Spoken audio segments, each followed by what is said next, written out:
Assalamualaikum warahmatullahi wabarakatuh. Saya akan masuk ke pembahasan selanjutnya, yaitu mengenai sistem sosial masa kerajaan-kerajaan Islam. Yang pertama ada Islam di Jawa. Keruntuhan Majapahit merupakan awal dari perubahan sosial yang drastis di Jawa khususnya. Pada masa Majapahit, konon dalam istana sudah banyak penganut Islam. Peralihan dari Hindu-Buddha ke Islam di Jawa terjadi secara berangsur dan keruntuhan Islam konon terjadi pada 1478.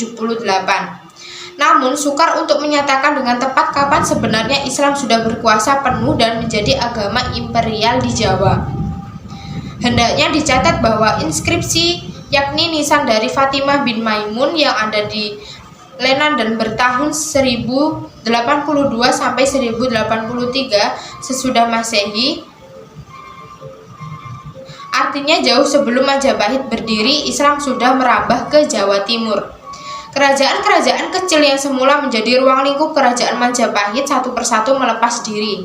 Artinya kedudukan-kedudukan yang semula setingkat adipati atau bupati berubah statusnya.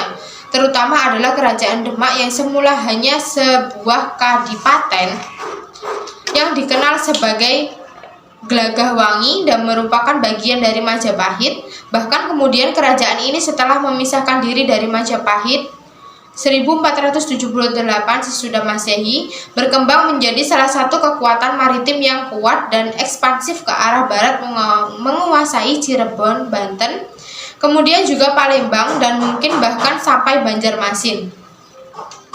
Bagaimana pengaruh Demak ini di luar Jawa mudah kita telusuri dengan bahasa yang kemudian juga dipergunakan oleh penduduk Palembang. Kedudukan Demak sebagai pusat kekuasaan baru memang tidak lama karena kemelut terus-menerus. Terjadi khususnya setelah Sultan Tranggono meninggal pada tahun 1546. Perebutan kekuasaan terjadi antara adik Sultan Tranggono yang bernama Suryawiyata dengan Pangeran Prawoto. Legitimasi dari penguasa agama sebenarnya sudah sejak lama terjadi. Bahkan seluruh pertikaian antara Aryo Jipang dengan Prawoto dan sebagainya sebenarnya atau dianggap merupakan produk konflik antara para sunan penguasa agama Islam, Sunan Kudus versus Sunan Kalijogo. Bahwasanya legitimasi penguasa agama ini sedemikian penting terjadi juga misalnya untuk pengukuhan atau penobatan Sultan Pajang, yakni Adiwijaya oleh Susuhunan Perapen di Giri.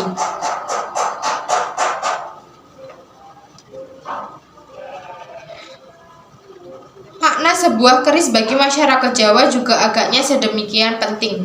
Hendaknya dicatat bahwa di Bantayan atau Bonteng sepertinya keris juga sudah dipandang sebagai mempunyai nilai magic.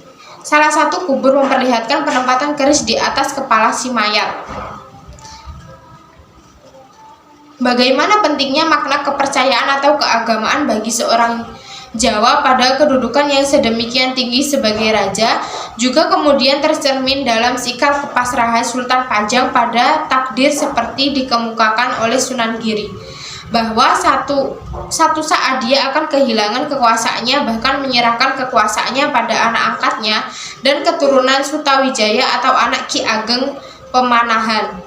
Kepercayaan akan hal-hal gaib dan hubungan dengan kekuatan transenden juga kemudian dikemukakan dengan cerita-cerita bahwa Sutawijaya kejatuhan bintang dari langit atau bahkan konon Sutawijaya berkasih-kasihan dengan Nyai Roro Kidul selama 3 hari.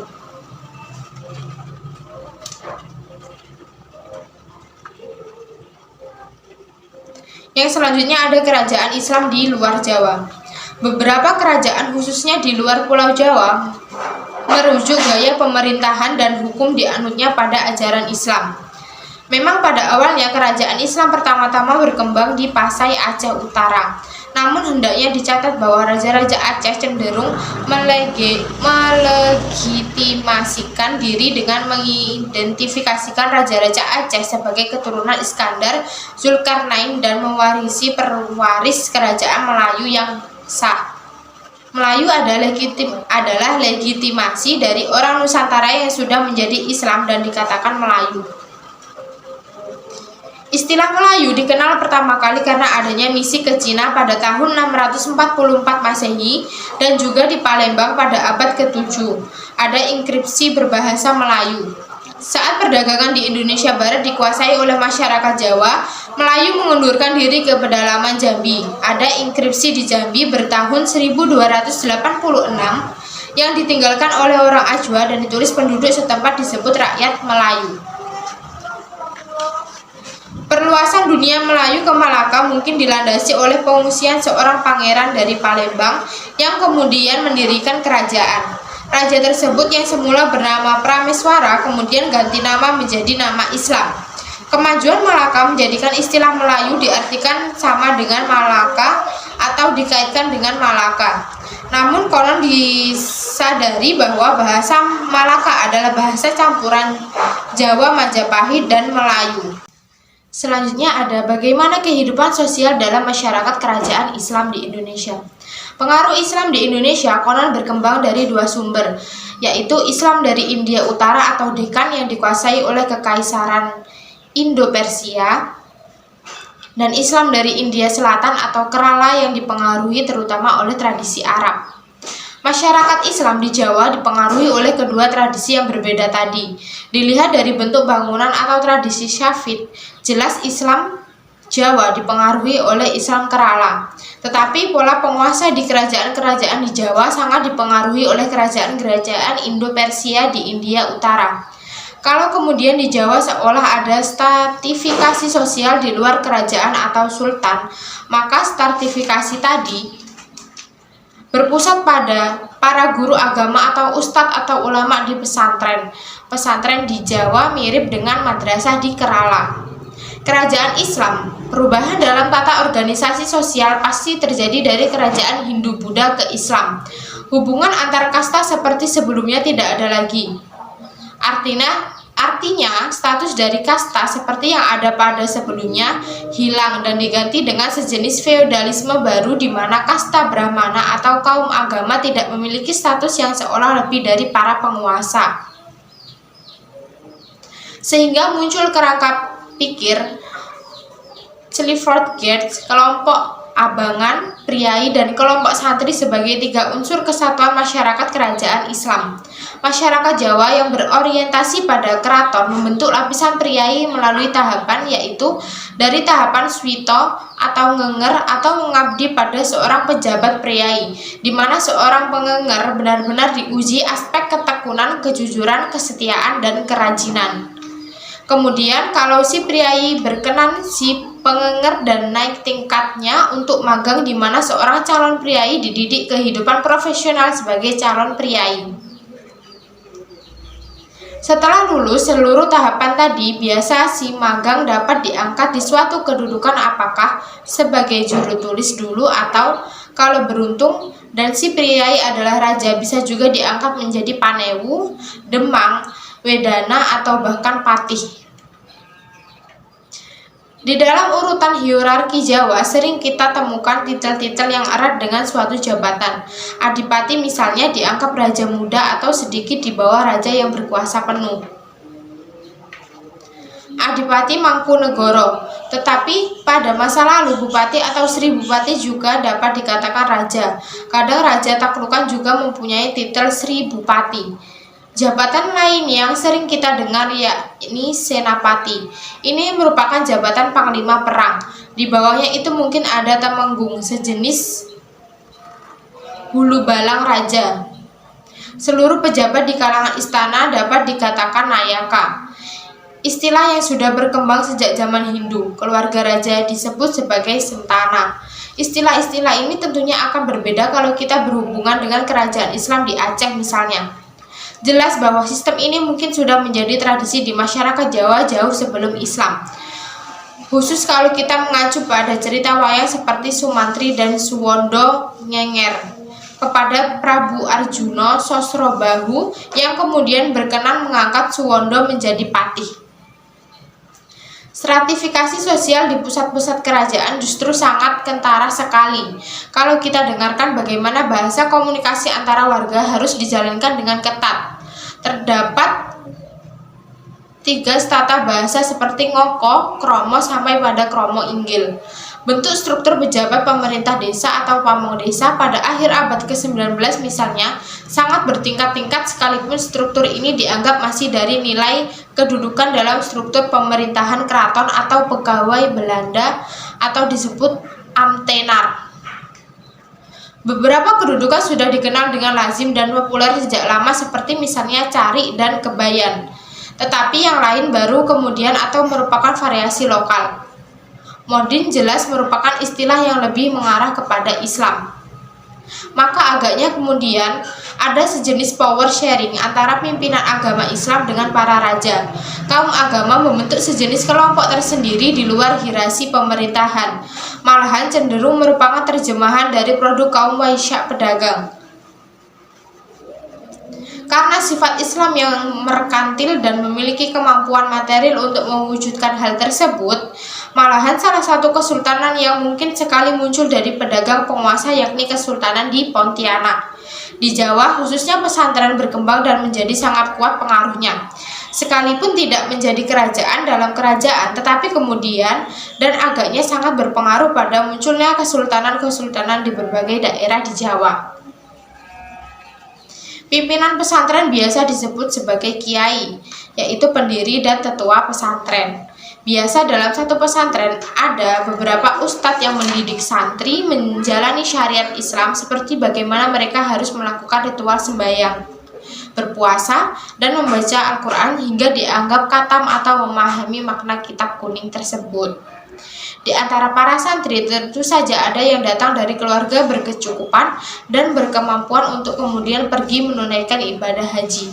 Mereka yang kemudian tinggal sementara di Mekah dan belajar lebih jauh bahasa Arab atau membaca kitab-kitab agama di negeri Arab. Sampai menjelang abad ke-20 kemudian lahir ikatan para santri yang kita kenal dengan syarikat Islam.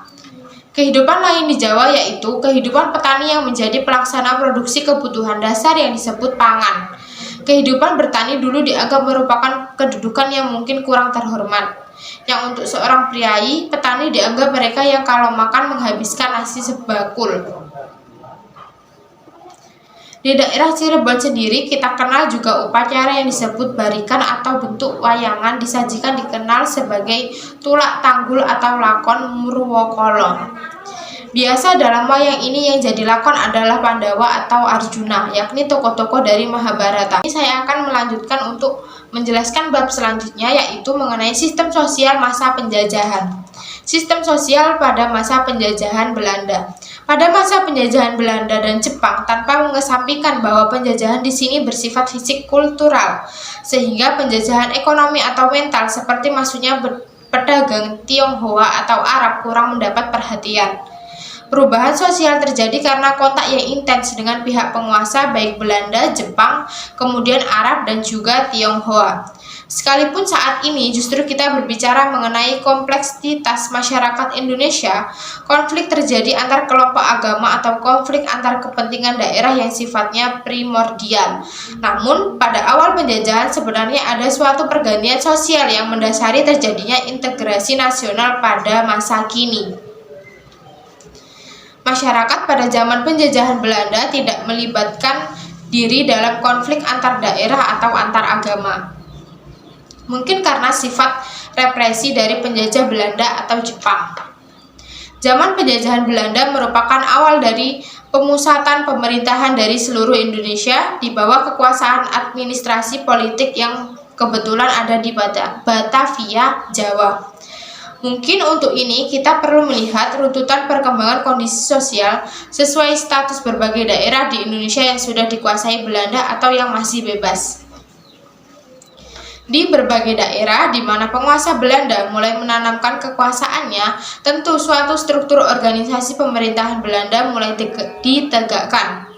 Sekalipun dari waktu ke waktu terjadi perubahan dan cakupan kekuasaan.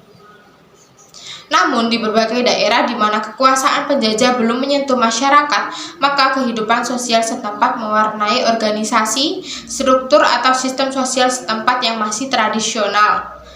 Aceh misalnya belum dikuasai Belanda sejak tahun 1906, sekalipun penyerbuan Aceh sudah dimulai sejak 1873. Demikian juga Bali, baru dikuasai Belanda sejak Perang Puputan di Gel-Gel.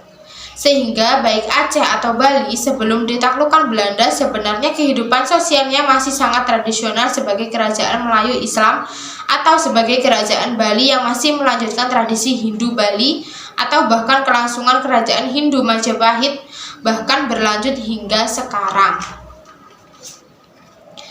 Seperti halnya tradisi adat Minangkabau, maka kehidupan masyarakat negeri itu lebih didasarkan pada sejenis aturan adat yang ditentukan oleh kerapatan adat nagari. Bahkan yang di Pertuan Minangkabau sama sekali tidak memiliki pengaruh atas tindak tanduk rakyatnya. Karena kerapatan adat nagari justru merupakan penyaluran aspirasi masyarakat yang terdiri dari puak-puak yang seolah lepas sebagai suatu republik kecil-kecil di mana ninik mamak berperan. Bagaimana halnya dengan di Jawa? Tradisi kehidupan yang diwarisi kerajaan-kerajaan yang ada di Jawa sebenarnya sudah ada sejak zaman Hindu. Raja selalu dikelilingi oleh bawahan yang mendukung dan mempertahankan kekuasaan raja sebagai wakil dari Tuhan di dunia. Waliullah. Dan raja dibantu oleh kelompok pembantu dari yang namanya patih, kemudian para bupati, perdana yang mungkin setara demang atau mantri agung. Dan mungkin di bawahnya itu adalah para panewu atau mantri dengan tugas berbeda-beda sesuai jabatan. Semua tadi dalam bahasa Belanda disebut sebagai Rijksbestuurder atau pegawai kerajaan. Namun pihak pemerintah Belanda sendiri memiliki struktur pemerintahan berbeda karena ada gubernur jenderal, ada gubernur, kemudian residen dan asisten residen yang dibantu para controller yang kerja di lapangan. Rupa-rupanya Herman Willem Daendels telah mengubah seluruh sistem penguasaan VOC yang dibubarkan pada tahun 1798. Karena kegagalan VOC untuk menyelamatkan kekuasaannya, setelah vakum beberapa tahun kemudian Napoleon Bonaparte menyerahkan kekuasaan Belanda di Jawa pada Herman Willem Daendels dari tahun 1808 hingga tahun 1811. Kekuasaan Daendels ini kemudian diambil alih oleh Sir Thomas Stamford Raffles yang berkuasa selama 5 tahun dari tahun 1811 sampai 1816. Dia merubah sama sekali pola penguasaan seperti diwariskan oleh VOC. Sejak Daendels, seluruh bupati di Jawa yang berjumlah 30 orang diangkat sebagai pegawai negeri dan kehilangan hak pewarisan kekuasaan. Sedangkan hak mereka atas tanah, jaminan tenaga kerja, dan pajak atas hasil produksi semua diturunkan. Para bupati tidak lebih daripada abdi raja dan untuk Daendels, raja adalah raja Belanda. Jawa diwakilkan pada gubernur jenderal yang berkedudukan di Batavia dan kekuasaan gubernur jenderal ini di daerah-daerah dibantu oleh pejabat prefektur. Raffles melanjutkan perubahan Daendels dan bahkan mengangkat asisten-asisten residen dan agen-agen pemerintah pusat yang bekerja langsung untuk pemerintahannya.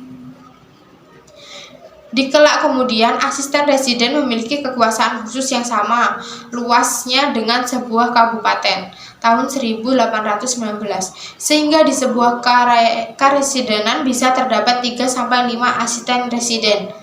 Para controller adalah pejabat yang ada di tingkat ketiga kekuasaan Belanda dan kemudian dalam prakteknya lebih banyak mengawasi kegiatan-kegiatan pertanian atau perkebunan. Pada masa itu, Banten dan Cirebon diubah menjadi kresidenan dan Jawa dibagi menjadi 17 daerah kresidenan. Residen adalah penguasa berbangsa Eropa, sedangkan kresidenan terdiri dari beberapa kabupaten. Sekalipun kemudian Gubernur Baron van der Capellen tahun 1818 sampai 1826 berkehendak bahkan menghapus seluruh jejak pemerintahan tradisional, penghapusan daerah istimewa dan bupati. Cuma kemudian pemberontakan di Ponegoro agaknya memiliki dampak pada realisasi gagasan Van der Capellen dan Belanda mulai menilai kembali kegunaan jabatan bupati. Bupati kemudian ditetapkan sebagai orang pertama di kabupaten dan hanya ada di bawah residen dan bukan di bawah sistem residen.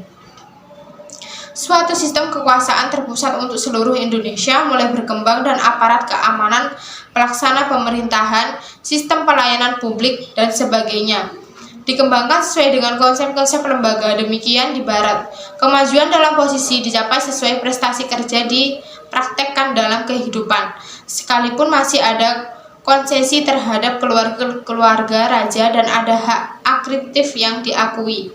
Berkembangnya gagasan kemerdekaan dengan lahirnya berbagai partai atau organisasi, baik di awalnya bersifat kedaerahan seperti Jong Java, Jong Ambon, dan sebagainya, sampai pada Sumpah Pemuda di tahun 1928, lahirnya gagasan sebagai suatu nasion, kemudian juga berkembangnya gagasan dan realisasi universal, konsep-konsep akan keberadaan peran atau fungsi berbeda, yudikatif atau legislatif, dan eksekutif dalam pemerintahan Belanda sebagai penguasa. Berkembangnya lembaga pelayanan publik dalam bidang kesehatan, transportasi, komunikasi, dan informasi yang kesemuanya mendukung sukses eksploitasi penguasa pada sumber daya di negeri ini dan seterusnya. Namun, yang disebut organisasi masyarakat pribumi saat itu dapat dikatakan belum berkembang, kecuali sejak didirikannya perkumpulan yang namanya Budi Utomo. Mungkin itu saja yang dapat saya sampaikan, kurang lebihnya mohon maaf. Wassalamualaikum warahmatullahi wabarakatuh.